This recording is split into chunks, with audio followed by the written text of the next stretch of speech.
Now, one more question is given to us. We need to prepare this through Corey House synthesis. Now, how we can break down this question? Now, again, we need to break down into two parts. So, what I can do is I can simply break down this, okay, CH3 and then the ring. So, suppose if I have, I'll just put, this is the ring, Br, and then CH3Br, because we know that in both the cases, it will be coming from the alkyl halide only, alkyl bromide only, right? In both the cases, we need to use the bromide group. Okay.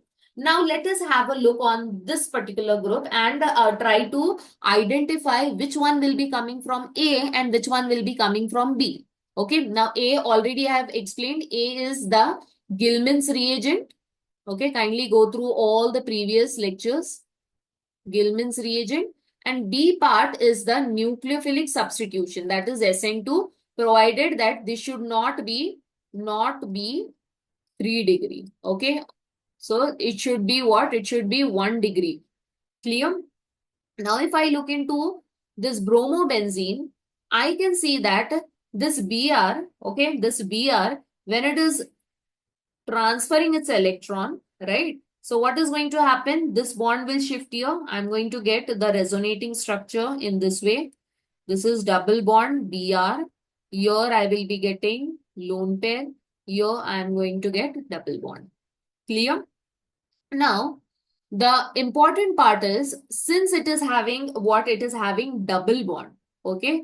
Br is having double bond. So it won't show nucleophilic substitution. Okay, no nucleophilic substitution will be shown because of this double bond. So since no nucleophilic means this group, it cannot be this one. Okay, I mean to say the B1, okay, the one which is undergoing SN2, it should not be this one. Okay, so definitely this should be coming from A, and since this is 1 degree, this will be coming from B. Clear? Okay. So how we are going to proceed? Again, exactly the same way. We are going to carry out whatever we have started till now. The same mechanism we are going to apply. Is that clear? Let us take now one more last question of the same topic. Let us take quickly.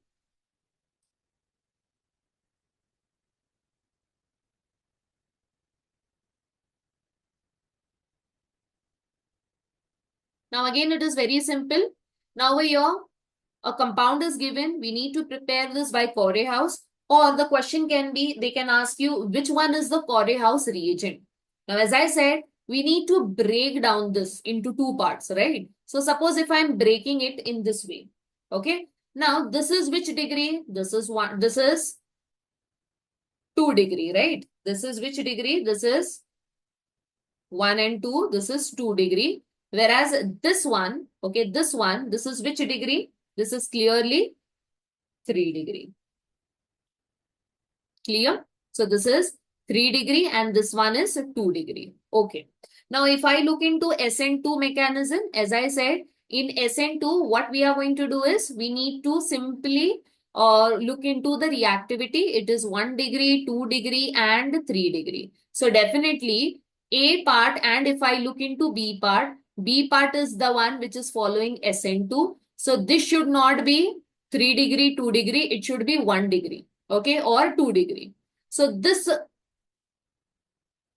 3 degree, this part, this won't be coming from B. Okay, it won't show no SN1, SN2 mechanism. So this is not the B part, right? Are you understanding the concept? This won't come from the B part. So which one will be from the B part? This is from the B part. So definitely this will come from A. This is the reagent part.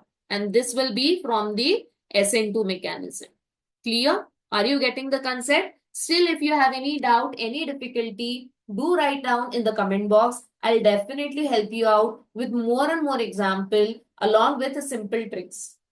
But whatever I have explained you, kindly solve it, write it down in your notebook, practice it, and then let me know which topic you want me to explain in a better way along with tricks.